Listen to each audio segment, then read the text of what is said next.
అనుమానం ఒక మనిషిని రాక్షసుడిగా మార్చేస్తుందని రుజువు చేసిన ఘటన ఇది. తమిళనాడుకు చెందిన బాలమురుగన్, అతని భార్య శ్రీప్రియ, ఇద్దరు పిల్లలతో ఒక చిన్న కుటుంబం.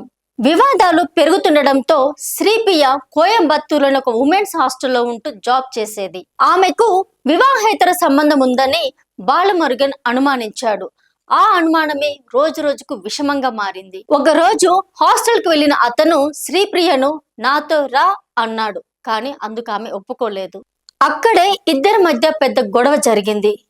బాలమురుగన్ ఆవేశంతో తనతో పాటు తెచ్చుకున్న కొడవలితో తనను నరికి చంపేశాడు. రక్తపు మడుగులో పడి ఉన్న తన భార్య శవాన్ని చూస్తూ శవం పక్కనే కాళ్లపై కాలు వేసుకొని ఒక సెల్ఫీ తీసుకున్నాడు. మోసం చేసినందుకు మూల్యం చెల్లించుకున్నామంటూ ఒక కాప్షన్ పెట్టి స్టేటస్ పెట్టాడు. హాస్టల్లో ఉన్నవారే ఈ సంఘటన చూసి షాక్ అయ్యి వెంటనే పోలీసులకి ఫిర్యాదు చేశారు.